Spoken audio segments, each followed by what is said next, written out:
Why do they need to keep this secret? We should be able to come to some sense of truth. But when they say anti-gender, they paint critics as people who hate women's rights, as opposed to people who are questioning this pseudoscientific idea. So what I want to focus on is the question of why is the European Union spending hundreds of millions of euros funding activists pushing for some of the results that we've just heard? Ideologies that threaten the rights of women, parents, and that chill free speech.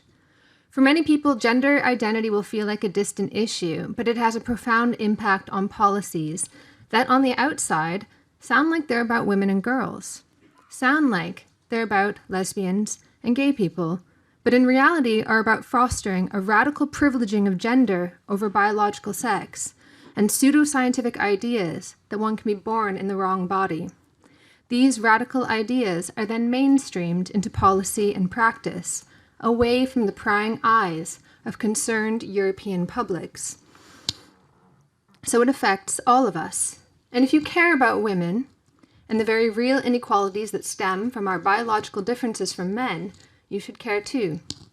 In my new report for MCC Brussels, I explore how gender identity captured a policy agenda once devoted to women's rights. Just how much money is funneled into these radical gender NGOs, and the effects these developments have had on real lives. The time for silence is over. The time for smearing critics is over. Most people do actually believe in live and let live, but most people are also realizing that, as Fayeka put it in a very good recent article, transgenderism is not just another live and let live type of gay. If we are to have a real union that respects diversity, it must respect the diversity of views, cultures, and democratic debates that ultimately decide the paths taken by sovereign nations. These changes cannot be imposed from above, and when they are, it creates a number of really deleterious effects. So where are we now? What's going on? Well, over the past decade, the EU has committed at least 220 million euros to NGOs promoting radical gender identity ideologies. This means that the EU is actively funding organizations that at least take for granted or even actively promote a radical distancing of gender from sex, even privileging gender identity over sex. Of that 221 million, 40.5 million goes to a network of NGOs that promote the most radical visions of gender identity ideology, groups that advocate for policies like gender self-ID without age limits, access to hormone treatments even for minors, gender identity education for very young children, policies like being able to select non-binary or gender X on official documents, the downplaying of the importance of biological sex in statistics. These are all policies that are being lobbied for using EU funds. And 65 million goes to ILGA World, which pushes these ideologies around the world. These radical positions supported by EU funding have reshaped the gender discourse in Europe, pushing for the erasure of sex-based distinctions in favor of fluid, self-identified gender categories, raising concerns over the limits of gender raising concerns about the effects of gender self-determinism and determination, parental authority, and the effects on women and children. But it goes beyond just funding for activist NGOs. The EU has spent millions on research projects with titles like Beyond the Gender Binary, funding academic work that advocates for the abolition of traditional gender categories and promotes non-binary gender identities. And often you will hear in public debates activists claiming that the science is on their side. But we have to look at the humongous amount of money that is going into this agenda, this sort of like radical gender ideology, and how chilled those who have asked questions have been. Those scientists who tried to honestly, social scientists, science who tried to honestly do research were hounded out of the academy. You know, you can do the sloppiest research you want when it comes to gender identity and people's lived experience and so on. That's fine. But if you publish a single critical paper, that thing better be perfect, because it's going to get retracted.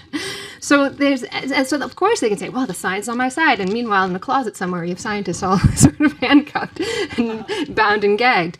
So, but the EU funding goes further still.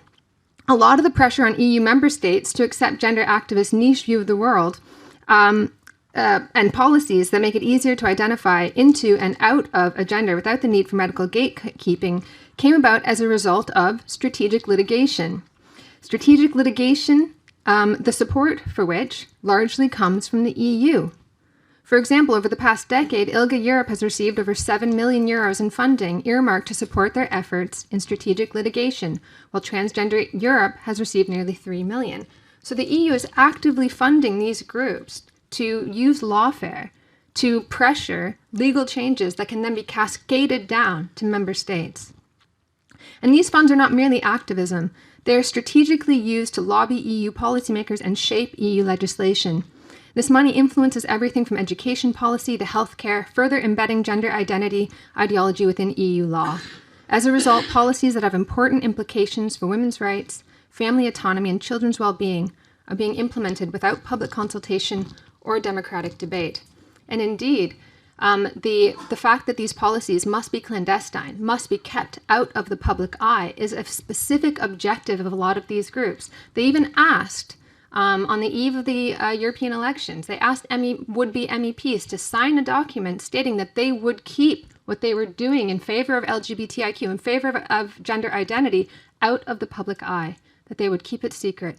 Over 1,000 would-be MEPs dutifully signed. Why do they need to keep this secret? Surely in a society of open debate, we should be able to come to some sense of truth. The fact that it must be kept out of prying eyes, the fact that the public is seen as just so irreparably stupid, should tell us quite a bit about what's actually going on behind the scenes, what this ideology is really made of. That it cannot be debated, it must not be debated, and the people who try to debate it must be silenced. How did we get here? Well, the current situation where gender identity ideology dominates EU policy and funding didn't happen overnight. It's the result of a steady process of piggybacking onto the rights of other groups, which Feike has described very, very well. You have gender mainstreaming, which is something that EU member states sign up to. The front line of it, gender mainstream. What's gender? Well, gender became a shorthand for women's rights. So when feminists used to talk about inequality, they were talking about the differences or the inequalities that resulted because of their differences from men. The fact that they have children, the fact that this would, pregnancy, childbirth, childcare, all of these things that affected how women were able to engage in the public sphere. That comes down to our biology. That was core to it. Now, women started to use this language of gender in the 70s and 80s as a shorthand. Really, it was a shorthand for sex, but it was also about differentiating between sex and the roles that are imposed on women in society. But if you look at documents, gender just meant women. That's what we were talking about. And when people were talking about gender mainstreaming, they were talking about men and women. And suddenly, slowly, the documents were saying all genders. We're mainstreaming, so into all policy across all member states, policies that have to do with all genders, which means that it wasn't really about women anymore, was it? And what does this ideology, this sense that gender is a spectrum, gender's at variance, even this notion that sex is something that is imposed on a body, that sex is such an imposition, that gender is all. This became extremely powerful in a very clandestine way. You had these sort of activists, academics that redefined radically gender. And then, the headline policy was still the same, women's rights, gender equality. But what gender meant had radically changed. And I see now activists trying to use women as a smokescreen. And I will tell you now, don't take the bait, okay? Because they will say, you're anti-gender. In fact, some of the studies that we talk about in the report were specifically funded by the EU to root out anti-gender movements. That is, movements that were actually critical of gender identity. But when they say anti-gender, they paint critics as people who hate women's rights, as opposed to people who are questioning this pseudoscientific idea that we have an identity, a gender identity at variance with our biological sex, that we can be born in the wrong body and all of that comes with it. So some of the most obvious and important examples of this are the gender equality strategy and the LGBTIQ equality strategy, which use this idea of that privilege, this idea of gender as radically divorced from sex. And the LGBTIQ strategy even uses language like same gender attraction. It defines being gay or lesbian as someone who is attracted to the same gender. And in the LGBTIQ strategy, they talk about gender self-ID. This is a document produced, with the blessing of the European Union, that says that we should be able to identify our gender, self-identify at any age with very little legal impediment or medical impediment. And this is a reflection of these organizations, things that they have been pushing for decades, that are just taken wholesale, uploaded wholesale into EU policy. And the effects of this mission creep are profound. As I mentioned briefly before, it has a chilling effect on free speech. The LGBTIQ equality strategy speaks positively of supporting campaigns to censor online speech, to open up understandings, criminal understandings of hate speech, to include that speech against LGBTIQ people, and of course against anything that sort of questions pronouns, this sort of thing. This idea of hate speech has expanded to include a huge range of things that are, people having discussions, maybe heated discussions, but also questioning the basis of this ideology. Can you really change gender? Do I have to use your pronouns? This becomes a kind of hate speech. So this has an extremely chilling effect on speech, has a chilling effect on the academy. The effect on speech has been profound. But I think two of the things that touch me the most are the effects on parental autonomy. It is really amazing how much, when you read through policies, particularly from IGLIO, famously in 2019, they put out a report in which they were advocating for transition at a younger age, and they were telling activist organizations best practice for how to get governments to allow transition at any age.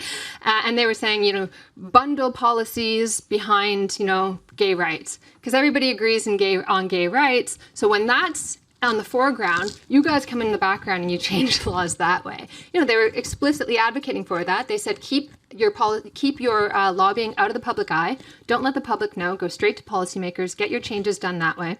But also within that, parents were really seen as, or within these sort of movements, parents were really seen as the problem, as an impediment. One trans activist said, or differentiated between parents who support transition and so-called parents who don't.